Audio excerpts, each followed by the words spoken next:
बहू प्रिया को आदत थी हर काम में शॉर्टकट ढूंढने की, क्योंकि उसे हर काम में आलस आता था। अरे यार, दूध गर्म कर दो ना। अरे पेट में जाके तो दूध ठंडा ही हो जाना है ना, तो ठंडा ही पी लो ना। अरे तुम मेरा सर गर्म मत करो यार। अच्छा है, सर गर्म हो जाए तो सर पे दूध रख लेना, वो भी गर्म हो जाएगा। एक बात बताओ, तुम इतनी आलसी क्यों हो?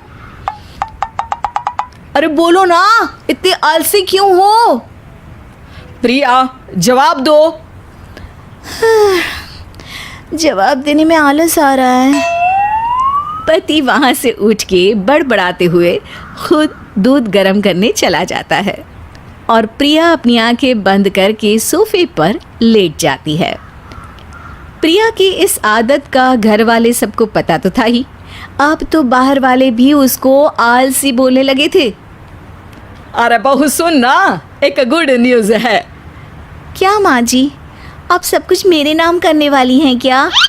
अरे बस तेरा दिमाग पैसों में ही लगा रहता है। माँ जी, आपको तो पता है कि मैं गांधी जी की कितनी बड़ी फैन हूँ, और गांधी जी तो नोट पे ही मिलते हैं ना, इसलिए पैसों के अलावा कहीं दिमाग ही नहीं रहता।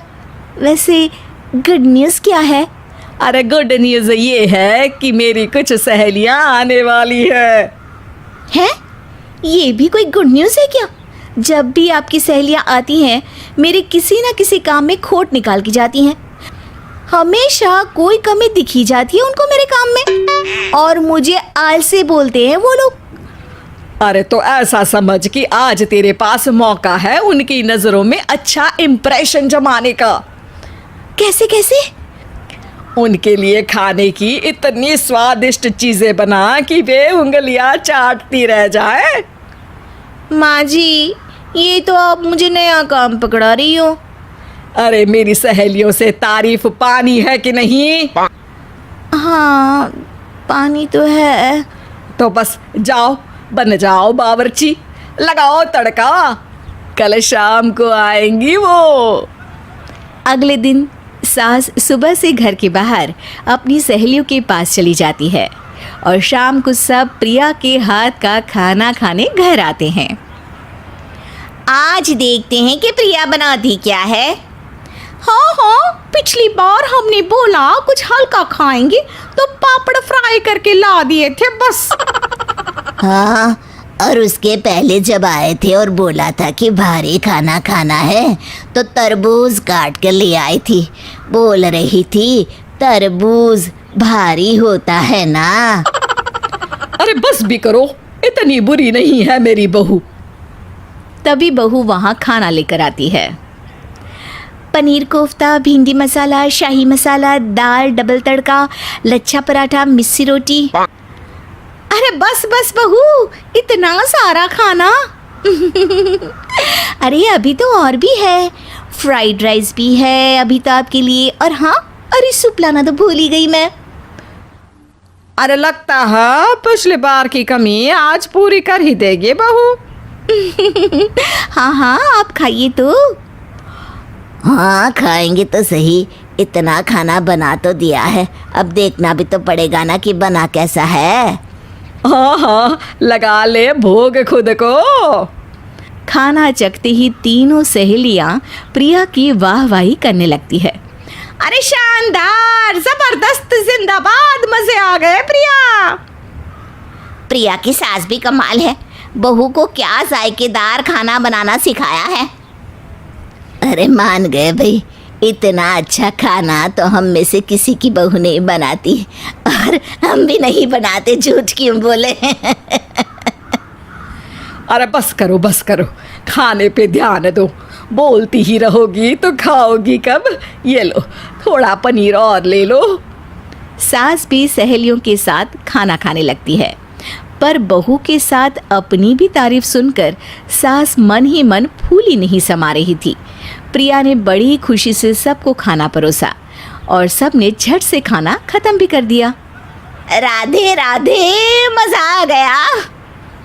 और थक गई खाना खाते खाते, अब बस बिस्तर लग जाए मेरा। अब तो जब भी मेरे घर मेहमान आएंगे प्रिया को ले जाया करूँगी खाना बनाने के लिए, मेहमान भी खुश हो जाएंगे। सास खुश है कि प्रिया की इमेज अपनी सहेलियों के सामने काफ़ी सुधर गई है। प्रिया खाने के बर्तन समेटती है। इतने में तीनों सहेलियां हाथ धोने किचन में चली जाती है। तभी एक सहेली देखती है कि किचन स्टैंड पर कागज़ पड़ा हुआ है। वो सोचती है कि कागज़ को डस्टबिन में डाल दे। जैसे ही वो उसे उठाती है तो देखती ही रह जाती है। दरअसल वो एक बिल है जिसमें वो सारी चीज़ें लिखी है जो उन्होंने अभी अभी खाई है। वो चुपचाप बिल उठाकर बाहर आ जाती है और उसके पीछे बाकी दो सहेलियां भी आती हैं। प्रिया, खाना अच्छा बनाया था, सच कहूँ तो बहुत अच्छा बनाया था। थैंक यू, बहुत अच्छा लगा सुन के। हाँ, पर जिसने बनाया वो इतनी तारीफ सुनता तो उसे और भी अच्छा लगता। क्या मतलब? ये बिल देखो, तुम्हारी बहू ने ऑनलाइन ऑर्डर किया था खाना। अरे तारीख तो आज की ही है ना? हाँ, आज की ही है। प्रिया, ये सब सही है क्या? प्रिया अपना सर झुका लेती है। सास सब समझ जाती है कि बहू की चोरी पकड़ी गई है। इतना भी आलस अच्छा नहीं प्रिया। अरे बता ही देती कि बाहर का खाना है, मैं बाहर का खाना खाती नहीं हूँ। तीनों सहेलियां वहां से जा रही होती है कि तभी उनमें से एक मुड़कर कहती है, अब ये तो बताओ कि खाने की रेटिंग बहू को दे या डिलीवर करने वाले को। प्रिया समझ जाती है कि शॉर्टकट लेने की वजह से उसके साथ सास को भी ये बेइज्जती झेलनी पड़ी और वो कसम खाती है कि अब से शॉर्टकट से नहीं, मेहनत से काम करेगी।